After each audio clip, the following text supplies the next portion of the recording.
नमस्कार। मैं doctor KC Sharma, associate professor, department of geography, Babu Sobaram राजकीय कला महाविद्यालय अलवर। आज बीए पार्ट सेकंड भूगोल विषय में भील जनजाति के बारे में यहाँ चर्चा करने जा रहे हैं। इसका द्वितीय भाग हम यहाँ पे चर्चा करेंगे। अब से पहले भील जनजाति का जो प्रथम लेक्चर था उसमें हमने इसकी निवास स्थान, शारीरिक गठन आदि के बारे में विस्तृत रूप से बातें की थी, और आज हम इनकी भोजन और अन्य इनकी विशेषताओं के बारे में जानकारी प्राप्त करते हैं। इनका भोजन मुख्यतः अनाज, गेहूं, चावल, मक्का और कोंदो, दाल, सब्जियां होता है। उत्सव के अवसर पर अथवा शिकार करने पर बकरे या भैंसे का मांस, मुर्गी के अंडे, मछलियां भी खा लेते हैं। यहाँ यदाकदा दूध और छाछ का भी प्रयोग करते हैं। ये 2 बार भोजन करते हैं। प्रातःकाल के भोजन में चावल, कोंदो और सब्जी या दाल खाते हैं, और शाम को मक्का की रोटी और प्याज या कोई सब्जी ये उपयोग करते हैं। महुआ की बनी शराब और ताड़ के रस का भी उपयोग किया जाता है। तंबाकू, गांजे का भी सेवन करते हैं। महुआ के फल, सीताफल, आम, बेर आदि का उपयोग किया जाता है। भौतिक संस्कृति। भील लोग परंपरा से घुमक्कड़ स्वभाव के होते हैं, किंतु अब अनेक भागों में ये लोग कृषि करने लगे हैं। पहाड़ी ढालों के वनों को जलाकर प्राप्त की गई भूमि में वर्षा काल में अनाज, दालें, सब्जियां बो दी जाती हैं। इस प्रकार की खेती को चिमाता कहते हैं। 3-4 वर्ष बाद पहले वाले खेत को छोड़कर अन्य खेत के लिए भूमि प्राप्त की जाती है। मैदानी भागों में भी वनों को काटकर भूमि में चावल, मक्का, मिर्ची, मोटे अनाज, गेहूं, पपीता, बैंगन, कद्दू, रतालू आदि को बो दिया जाता है। इस प्रकार की खेतों को दजिया कहा जाता है। खेती के प्रयोग में लाए जाने वाले मुख्य औजार कुदाली, गैंती, फावड़ा, हंसिया आदि होते हैं। हर खेती हेर फेर या रोटेशन ऑफ क्रॉप्स से की जाती है। भील स्त्री और पुरुष निकटवर्ती तालाबों और नदियों में जालों के सहारे मछलियां भी पकड़ते हैं। जंगल में तीर कमान, फंदे, गोफन, जालों की सहायता से पक्षियों, जंगली सुअर, चीते आदि का ये शिकार करते हैं। लड़के और स्त्रियां वनों से खाद्य, जड़ें, वृक्षों की पत्तियां और कोपलें, फल, गांठें, शहद आदि एकत्रित करती हैं।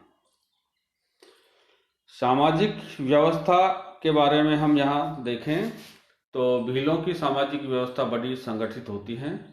इनकी पूजा, विवाह विधियाँ, जीवन क्रम की विशेष पद्धति होती है। वृद्धों का आदर करते हैं। सभी निर्णय उनके निर्देश के अनुसार लिए जाते हैं। घर का मुखिया सबसे बुजुर्ग व्यक्ति होता है। परिवार सम्मिलित होते हैं, किंतु सभी शादी के बाद पिता से अलग हो जाते हैं। वयस्क शादी के बाद पिता से अलग हो जाते हैं और अपने परिवार के निकट ही रहना पसंद करते हैं। सभी सामाजिक कार्य पिता के जीवन काल में उनके संरक्षण में ही किए जाते हैं। सामान्यतः उत्सवों, त्योहारों पर पिता का मुख्य घर ही मुख्य केंद्र होता है, जहां सभी सदस्य एकत्रित होते हैं। भीलों में कठोर पितृसत्तात्मक व्यवस्था होती है। पिता को ही संपत्ति संबंधी सारे अधिकार होते हैं।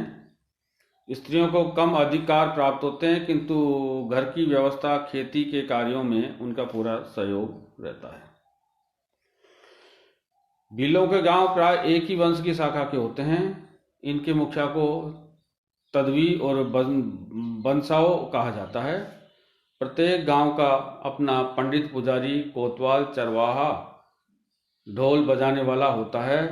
भील जाति अनेक छोटे छोटे समूह में पाई जाती है, जिन्हें अटक, ओदाक और गोत्र या कुल कहते हैं। एक अटक के सदस्य अपने को एक ही पुरखे का वंशज मानते हैं। प्राय इनमें अंतर्विवाह नहीं होते हैं। ये लोग बहिर्विवाही कहलाते हैं। प्रत्येक अटक किसी वृक्ष, पक्षी, स्थान या पूर्वज के नाम से जाना जाता है। एक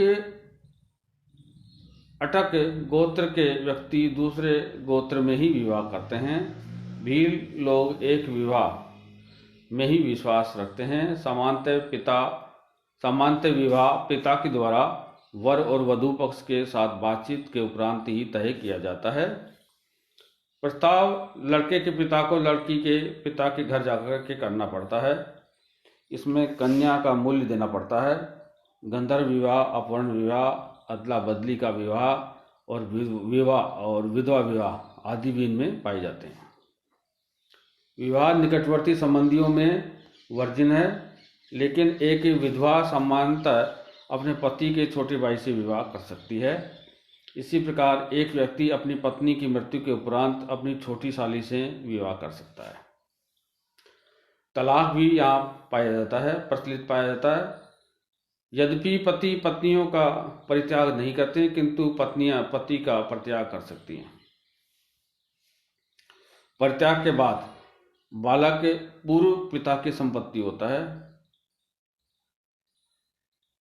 और नए पति को स्त्री के पूर्व पति को वधू या कन्या का मूल्य चुकाना पड़ता है। भीलों में विवाह के पूर्व लड़की के संतान होना कोई असामान्य घटना नहीं मानी जाती। ऐसी लड़की और ऐसी संतानों का समाज में निरादर नहीं किया जाता, किंतु विवाह के उपरांत पत्नी को पतिव्रत धर्म का पालन कठोरता से करना पड़ता है। धर्म, भीलों का धर्म अधिकतर हिंदू धर्म से प्रभावित माना जाता है और ये हिंदू देवी देवताओं को मानते हैं। महादेव, राम, कालिका, दुर्गा, हनुमान, गणेश, शीतला माता आदि की ये पूजा करते हैं।